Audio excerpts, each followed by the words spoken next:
사무엘이 왕을 요구하는 백성에게 여호와의 모든 말씀을 말하여 이르되 너희를 다스릴 왕의 제도는 이러하니라.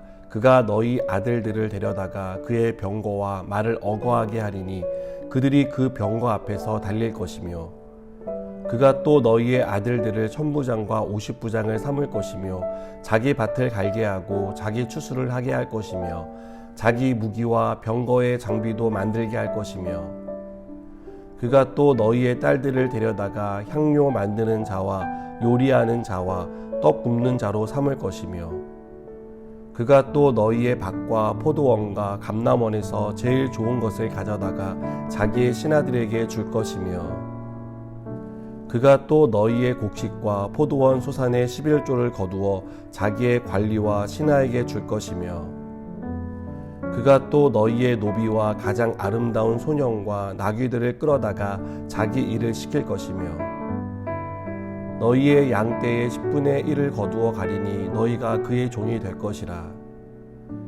그날에 너희는 너희가 택한 왕으로 말미암아 부르짖되 그날에 여호와께서 너희에게 응답하지 아니하시리라 하니 백성이 사무엘의 말 듣기를 거절하여 이르되 아니로소이다. 우리도 우리 왕이 있어야 하리니 우리도 다른 나라들 같이 되어 우리의 왕이 우리를 다스리며 우리 앞에 나가서 우리의 싸움을 싸워야 할 것이니이다 하는지라.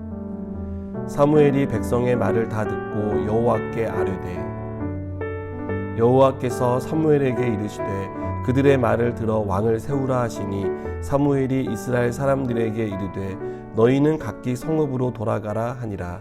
아멘. 왕이 없이 사사들의 통치를 받던 이스라엘 백성은 왕을 요구하게 됩니다.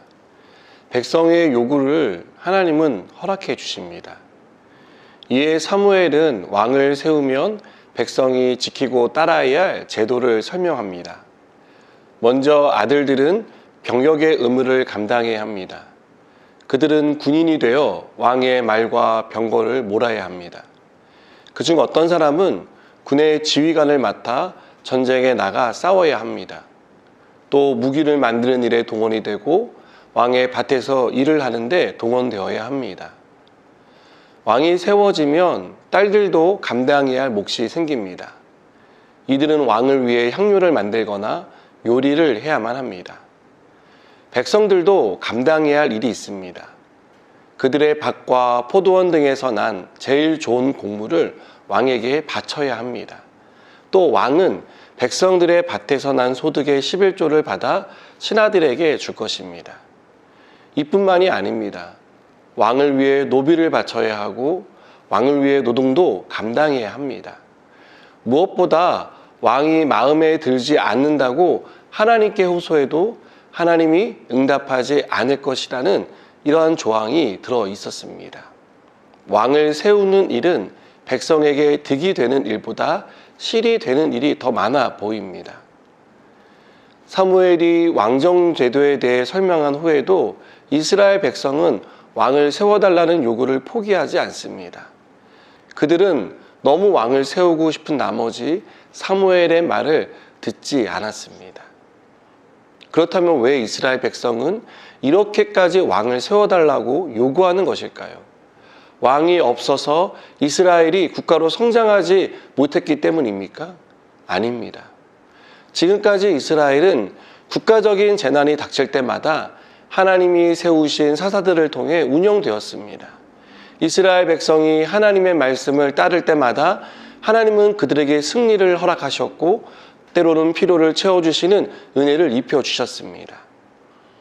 하나님은 이렇게 사사나 때론 선지자를 통해 이스라엘을 통치하셨지만 이스라엘 백성은 더 이상 이런 형태의 통치를 바라지 않았습니다. 이들은 다른 나라들 같이 되고 싶었습니다. 다른 나라들처럼 보이지 않는 어떤 신이 아니라 보이는 왕을 두고 싶어 했습니다. 하나님에 의해 전쟁의 승패가 결정되기보다는 왕의 능력에 의존하기를 원했습니다. 하나님은 왕을 요구하는 이스라엘 백성의 요구를 들어주셨습니다. 왜 그랬을까요? 하나님은 이스라엘 백성을 어떻게 이끌어야 할지 계획을 가지고 계셨기 때문에 이 일을 허락하신 것입니다. 왕정 국가가 된 이스라엘 백성은 왕을 세운 것만으로 행복했을 것입니다. 그러나 그들은 앞으로 왕 때문에 겪게 될 고통을 감지하지 못했습니다. 우리는 열왕기서와 역대기서를 보며 이스라엘은 왕 때문에 평안한 날보다 고통을 겪은 날이 더 많다는 것을 알고 있습니다. 눈에 보이는 왕을 세우는 일은 통치 방식의 변화일 뿐이라는 것을 알고 있습니다. 언제나 하나님은 이스라엘의 왕이십니다. 이 사실을 깨달은 인간 왕은 선한 왕으로 하나님께 쓰임 맞지만 이 사실을 깨닫지 못하고 부정한 인간 왕은 우상을 섬기거나 악행을 저지름으로 이스라엘 백성을 고통으로 몰아갑니다. 결국 이스라엘 백성은 선한 왕과 악한 왕을 경험하며 하나님만이 이스라엘의 진정한 왕이시라는 사실을 배우게 됩니다. 여러분, 사람들은 내 인생의 주인은 나라고 굳게 믿습니다. 그래서 각자 자기 생각에 좋은 대로 행동합니다. 하나님을 두려워하지 않는 것은 물론이요, 하나님은 없다고 생각하며 삽니다. 이렇게 스스로 자기의 삶의 왕이 되어 산 결과는 무엇입니까?